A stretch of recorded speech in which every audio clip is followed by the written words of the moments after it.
ನಮಸ್ಕಾರ. ನೀವು ನೋಡ್ತಾ ಇದ್ದೀರಾ ಎಂಜೆ ನ್ಯೂಸ್. ನಾನು ಮುಖದ್ದಸ್ ಇನಾಮ್ದಾರ್.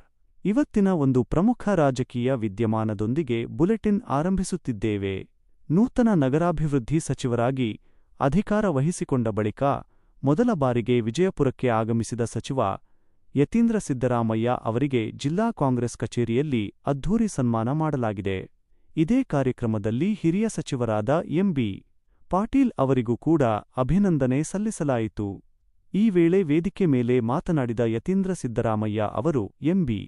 ಪಾಟೀಲ್ ಅವರ ಆಡಳಿತ ವೈಖರಿ ಹಾಗೂ ಸಿದ್ದರಾಮಯ್ಯ ಅವರ ರಾಜಕೀಯ ಯಶಸ್ಸಿನ ಹಿಂದೆ ವಿಜಯಪುರ ಕಾರ್ಯಕರ್ತರ ಶ್ರಮದ ಬಗ್ಗೆ ಮನಬಿಚ್ಚಿ ಮಾತನಾಡಿದ್ದಾರೆ. ಹಾಗಾದ್ರೆ ಕಾಂಗ್ರೆಸ್ ಕಚೇರಿಯಲ್ಲಿ ಯತೀಂದ್ರ ಸಿದ್ದರಾಮಯ್ಯ ಹೇಳಿದ್ದೇನು? ನೋಡಿ ಈ ನಮ್ಮ ವಿಶೇಷ ವರದಿ. ಹೌದು, ವಿಜಯಪುರದ ಜಿಲ್ಲಾ ಕಾಂಗ್ರೆಸ್ ಸಮಿತಿಯ ಕಚೇರಿಯಲ್ಲಿ ಇತ್ತೀಚೆಗೆ ಹಿರಿಯ ಸಚಿವ ಎಂ.ಬಿ. ಪಾಟೀಲ್ ಹಾಗೂ ನೂತನ ಸಚಿವ ಯತೀಂದ್ರ ಸಿದ್ದರಾಮಯ್ಯ ಅವರಿಗೆ ಅಭಿನಂದನಾ ಸಮಾರಂಭವನ್ನು ಹಮ್ಮಿಕೊಳ್ಳಲಾಗಿತ್ತು.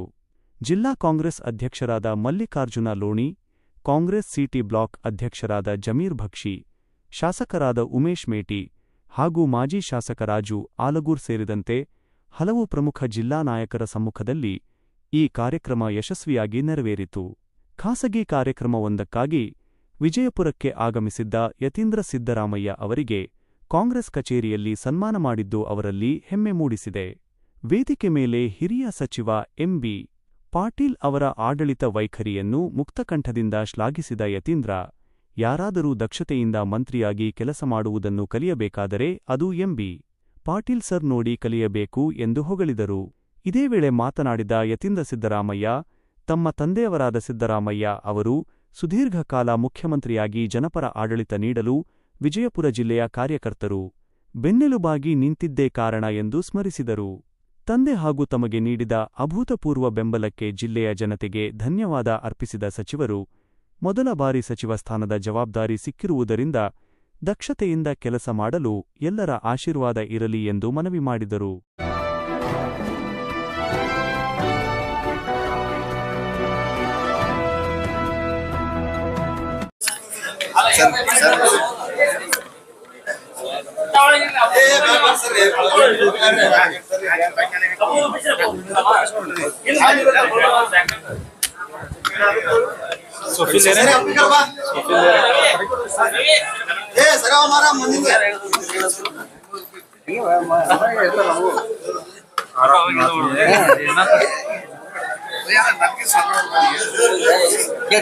ನಮ್ಗೆ ಐಡಿಯಾ ಇಲ್ಲ ಕರೆಕ್ಟ್.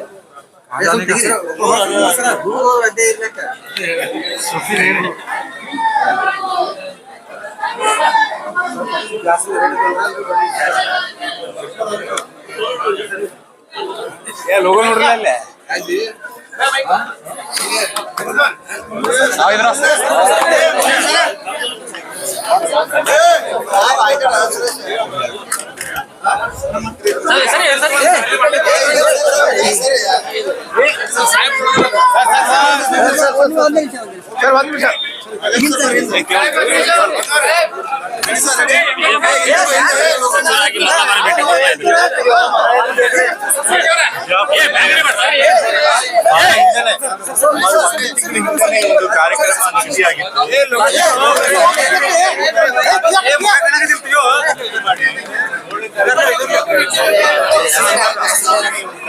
ಸಚಿವರಾದಂತ ಡಾಕ್ಟರ್ ಯತೀಂದ್ರ ಸಿದ್ದರಾಮಯ್ಯನವರು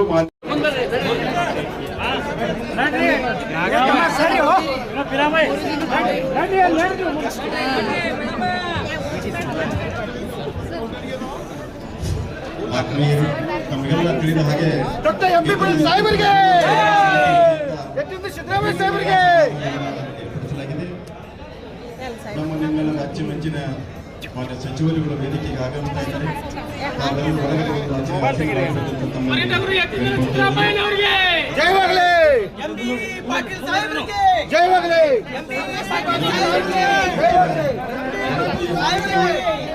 ಕರ್ನಾಟಕ ಸರ್ಕಾರದ ಮಾನ್ಯ ಬೃಹತ್ ಮತ್ತು ಮಧ್ಯಮ ಕೈಗಾರಿಕೆ ಹಾಗೂ ಮೂಲಭೂತ ಸೌಲಭ್ಯ ಸಚಿವರಾದಂತಹ ಮಾನ್ಯ ಶ್ರೀ ಡಾಕ್ಟರ್ ಎಂ.ಬಿ. ಪಾಟೀಲ್ ಸಾಹೇಬರು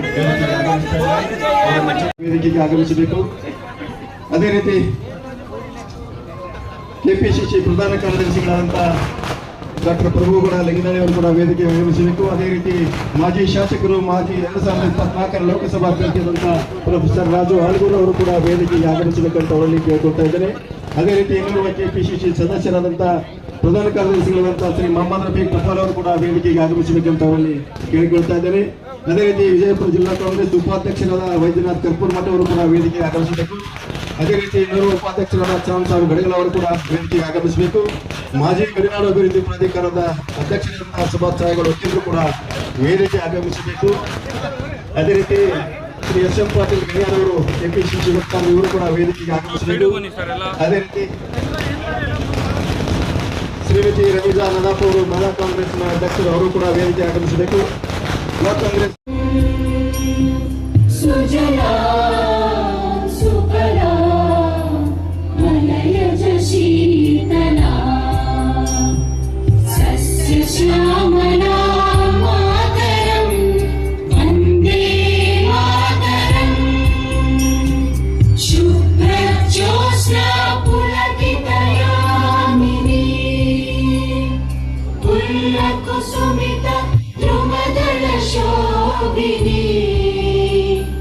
ಸುಹಾಸಿನಿ ಸುಮಧುರ ಭಾಷಿಣಿ ಸುಖದಾಂ ವರದಾಂ ಮಾತರಂ ವಂದೇ ಮಾತರಂ ವಂದೇ ಮಾತರಂ. ಧನ್ಯವಾದಗಳು. ನಗರಾಭಿವೃದ್ಧಿ ಪ್ರಾಧಿಕಾರದ ಅಧ್ಯಕ್ಷರಾದಂಥ ಡಾಕ್ಟರ್ ಗಂಗಾಧರ ಸಂಬಳ್ಳಿ ಹಾಗೂ ನಗರಾಭಿವೃದ್ಧಿ ಪ್ರಾಧಿಕಾರದ ಸದಸ್ಯರು ಕೂಡ ಮಾನ್ಯ ಯತೀಂದ್ರ ಸಿದ್ದರಾಮಯ್ಯನವರಿಗೆ ಸನ್ಮಾನವನ್ನು ನಡೆಸಿಕೊಡ್ಬೇಕಂತ ಅವರಲ್ಲಿ ಕೇಳಿಕೊಳ್ತಾ ಇದ್ದೇನೆ.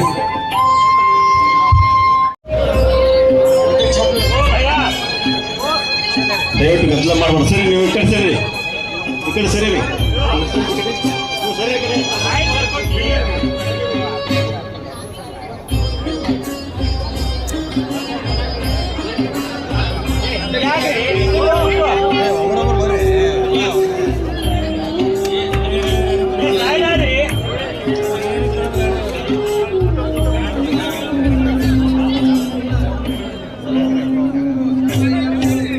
ಕೇವಲ ಡಾಕ್ಟರ್ ಯತೀಂದ್ರ ಸಿದ್ದರಾಮಯ್ಯ ಸಾಹೇಬರಿಗೆ ಸನ್ಮಾನ ಮಾಡೋದಷ್ಟೇ ಮಾಡಬೇಕು.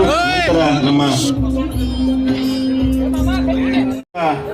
ಮಾನ್ಯ ಸಚಿವರಾದಂಥ ಯತೀಂದ್ರ ಸಿದ್ದರಾಮಯ್ಯ ಸಾಹೇಬರಿಗೆ ಸನ್ಮಾನವನ್ನು ನಡೆಸಿಕೊಡ್ಬೇಕಂತ ಅವರಲ್ಲಿ ಕೇಳಿಕೊಳ್ತಾ ಇದ್ದೇನೆ. ಮೊದಲು ಕೂಡ ಬಿರಾದರ್ ಅವರು, ರಾಜನಗೌಡ ಪಂಚಾಯತ್ ಸಮಿತಿ ಅಧ್ಯಕ್ಷರು ಅವರು ಕೂಡ ಸನ್ಮಾನವನ್ನು ಯತೀಂದ್ರ ಸಿದ್ದರಾಮಯ್ಯ ಸಾಹೇಬರಿಗೆ ಮಾಡಿಕೊಡ್ಬೇಕಂತ ಅವರಲ್ಲಿ ಕೇಳಿಕೊಳ್ತಾ ಇದ್ದೇನೆ. ದಯವಿಟ್ಟು ಗದ್ದಲ ಮಾಡಬಾರ್ದು, ಒಬ್ಬೊಬ್ಬರು ಮಾಡಬೇಕು, ಒಬ್ಬೊಬ್ಬರು ಸನ್ಮಾನ ಮಾಡಬೇಕು. ಸರ್ ಸ್ವಲ್ಪ ಸರ್ಕೋರಿ ಸೈಡ್ ಮುಂದೆ ಹೆಂಗೆ ತಗೊಳ್ಳಿ.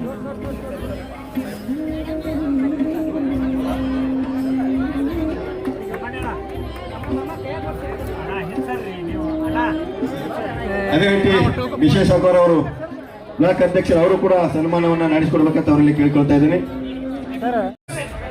ಸಮಿತಿಯಲ್ಲಿ ನಮ್ಮ ಹಿರಿಯ ಸಚಿವರಾದಂತಹ ಮತ್ತೊಮ್ಮೆ ಬೃಹತ್ ಮತ್ತು ಮಧ್ಯಮ ಕೈಗಾರಿಕಾ ಸಚಿವರು ಆಗಿರುವಂತಹ ಎಂ ಬಿ ಪಾಟೀಲ್ ಸರ್ ಅವರಿಗೆ ಅಭಿನಂದನಾ ಸಮಾರಂಭನ ಹಮ್ಮಿಕೊಂಡಿದ್ದಾರೆ. ಈ ಒಂದು ಕಾರ್ಯಕ್ರಮಕ್ಕೆ ಬಂದಿರುವಂತಹ ನಮ್ಮ ಬಿಜಾಪುರ ಜಿಲ್ಲಾ ಕಾಂಗ್ರೆಸ್ ಸಮಿತಿ ಅಧ್ಯಕ್ಷರಾದಂತಹ ಮಲ್ಲಿಕಾರ್ಜುನ ಲೋಣಿ ಅವರೇ, ಮತ್ತು ಅದೇ ರೀತಿ ಒಂದು ಕಾರ್ಯಕ್ರಮದ ಕೇಂದ್ರ ಬಿಂದು ನಮ್ಮ ಪಕ್ಷದ ಹಿರಿಯ ಮುಖಂಡರು, ಈಗ ಮತ್ತೊಮ್ಮೆ ಬೃಹತ್ ಮತ್ತು ಮಾಧ್ಯಮ ಕೈಗಾರಿಕಾ ಸಚಿವರು ಆಗಿರುವಂತಹವರು ಮತ್ತು ಅತ್ಯುತ್ತಮ ಆಡಳಿತಗಾರರು ಅಂತ ಹೇಳಿ ಹೆಸರು ಪಡೆದಿರುವಂಥವರು ಆದಂತಹ ಮಾರ್ಗದರ್ಶಕರು ಆದಂತಹ ಎಂ ಬಿ ಪಾಟೀಲ್ ಅವರೇ, ಮತ್ತು ಅದೇ ರೀತಿ ಪಕ್ಕದ ಬಾದಾಮಿ ವಿಧಾನಸಭಾ ಕ್ಷೇತ್ರದಲ್ಲಿ ಇತ್ತೀಚೆಗೆ ನಡೆದಂಥ ಚುನಾವಣೆಯಲ್ಲಿ ಅತ್ಯಂತ ಹೆಚ್ಚಿನ ಬಹುಮತಗಳಿಂದ ಗೆದ್ದು ಎಚ್ ವೈ ಮೇಟಿಯವರ ಹೆಸರನ್ನು ಉಳಿಸುವಂಥ ಕೆಲಸ ಮಾಡಿರುವಂತಹ ಉಮೇಶ್ ಮೇಟಿಯವರೇ ಮತ್ತು ಮಾಜಿ ಶಾಸಕರಾದಂಥ ರಾಜು ಅಲ್ಗೂರ್ ಅವರೇ, ಇಲ್ಲಿನ ವಿಜಯಪುರ ನಗರಾಭಿವೃದ್ಧಿ ಪ್ರಾಧಿಕಾರದ ಅಧ್ಯಕ್ಷರಾದ ಗಂಗಾಧರ ಸಂಬಣ್ಣಿ ಅವರೇ, ನಮ್ಮ ಅಹಿಂದ ಮುಖಂಡರಾದಂತಹ ಸೋಮನಾಥ್ ಕಳ್ಳಿಮನಿಯವರೇ, ಜಿಲ್ಲಾ ಕಾಂಗ್ರೆಸ್ನ ಉಪಾಧ್ಯಕ್ಷರಾದಂಥ ಚಾಮ್ ಸಾಬ್ ಗಡಗಲಾವ ಅವರೇ, ಬ್ಲಾಕ್ ಕಾಂಗ್ರೆಸ್ ಅಧ್ಯಕ್ಷರಾದಂಥ ಜಮೀರ್ ಬಕ್ಷಿ ಅವರೇ, ಎಸ್ ಎಂ ಪಾಟೀಲ್ ಗಣಿಹಾರ್ ಅವರೇ, ಪ್ರಭುಗೌಡ ಪಾಟೀಲ್ ರವರೇ, ಛಾಯಾಗೌಡ ವಕೀಲ್ರವರೇ, ರಮೀಜಾ ನದಾ ಮಹಿಳಾ ಕಾಂಗ್ರೆಸ್ನ ಅಧ್ಯಕ್ಷರವರೇ, ಮೋಯಿನ್ ಶೇಖ್ ಯೂತ್ ಕಾಂಗ್ರೆಸ್ನ ಅಧ್ಯಕ್ಷರವರೇ ಮತ್ತು ನಮ್ಮ ಜಿಲ್ಲಾ ಕಾಂಗ್ರೆಸ್ ಸಮಿತಿಯ ಎಲ್ಲ ಮುಂಚೂಣಿ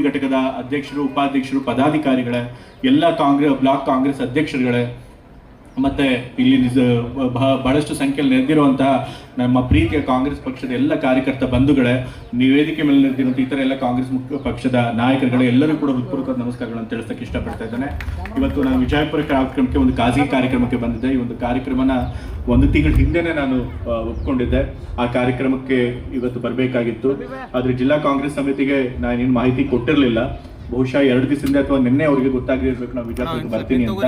ಆದ್ರೂ ಕೂಡ ಇವತ್ತು ಎಂ ಬಿ ಪಾಟೀಲ್ ಸರ್ ಅವ್ರಿಗೆ ಏನು ಅವರು ನೂತನವಾಗಿ ಮತ್ತೆ ಬೃಹತ್ ಮತ್ತೆ ಮಧ್ಯಮ ಕೈಗಾರಿಕಾ ಸಚಿವರಾಗಿದ್ದಾರೆ, ಅವ್ರಿಗೆ ಅಭಿನಂದನಾ ಸಮಾರಂಭ ಮಾಡುವಂತ ಸಂದರ್ಭದಲ್ಲಿ ನನಗೂ ಕೂಡ ಅಭಿನಂದನಾ ಸಮಾರಂಭನ ಮಾಡಬೇಕು ಅಂತ ಹೇಳಿ ನನಗೆ ಆಹ್ವಾನಿಸಿದ್ದಾರೆ.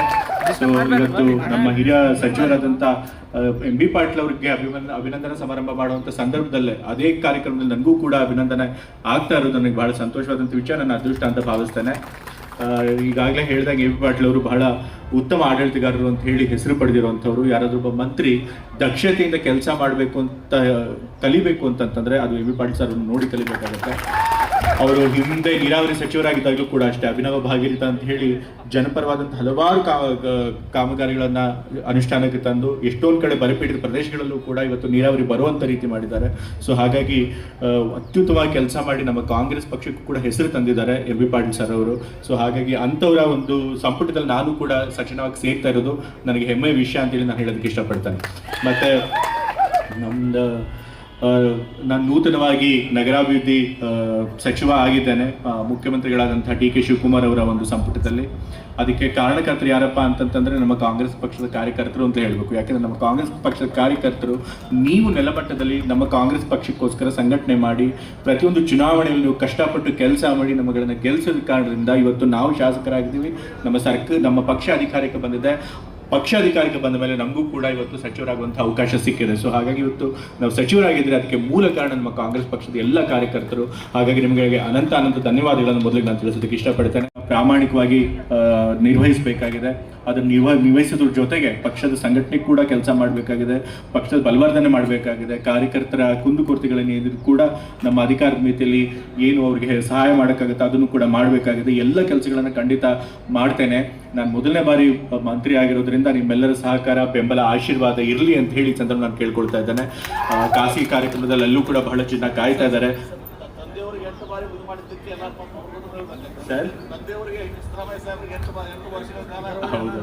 ಹೌದು, ತಂದೆಯವರು ಕೂಡ 2013ರಿಂದ 2018 ತನಕ 5 ವರ್ಷ ಮುಖ್ಯಮಂತ್ರಿಗಳಾಗಿದ್ರು. ನಂತರ 3 ವರ್ಷಗಳು ಈ ಬಾರಿ 2023ರಿಂದ ಇಲ್ಲಿ ತನಕ ಮುಖ್ಯಮಂತ್ರಿಗಳಾಗಿದ್ರು. ಅವ್ರು ಮುಖ್ಯಮಂತ್ರಿಗಳಾಗಿ ಬಹಳಷ್ಟು ಒಳ್ಳೆ ಕೆಲಸಗಳನ್ನು ಮಾಡಿದ್ರು. ಅದು ನಾನು ವಿಶೇಷವಾಗಿ ನಿಮ್ಗೆ ಹೇಳಬೇಕಾಗಿಲ್ಲ. ಆದರೆ ಅವ್ರು ಮುಖ್ಯಮಂತ್ರಿಗಳು ವಿಶೇಷವಾಗಿ ಕೆಲಸ ಮಾಡಬೇಕು ಆದರೂ ಕೂಡ ನಮ್ಮ ಬಿಜಾಪುರ ಜಿಲ್ಲೆಯ ಎಲ್ಲ ಕಾಂಗ್ರೆಸ್ ಕಾರ್ಯಕರ್ತರು ಕೂಡ ಅವ್ರ ಬೆನ್ನಿಗೆ ನಿಂತು ಅವರಿಗೆ ಬೆಂಬಲ ಕೊಟ್ಟಿದ್ರಿಂದ ಅವ್ರಿಗೂ ಕೂಡ ಶಕ್ತಿ ಬಂದು ಇಂಥ ಒಳ್ಳೆ ಕೆಲಸ ಮಾಡಕ್ಕೆ ಸಾಧ್ಯ ಆಗಿದೆ. ಸೊ ತಂದೆಯವ್ರಿಗೆ ಮತ್ತೆ ನನಗೆ ಇಬ್ಬರಿಗೂ ಕೂಡ ಕೊಟ್ಟರು ಬೆಂಬಲಕ್ಕೋಸ್ಕರ ನಿಮ್ಮೆಲ್ಲರಿಗೂ ಕೂಡ ನಾನು ಮತ್ತೊಮ್ಮೆ ಧನ್ಯವಾದಗಳನ್ನು ತಿಳಿಸ್ತಾ ಇದ್ದೇನೆ.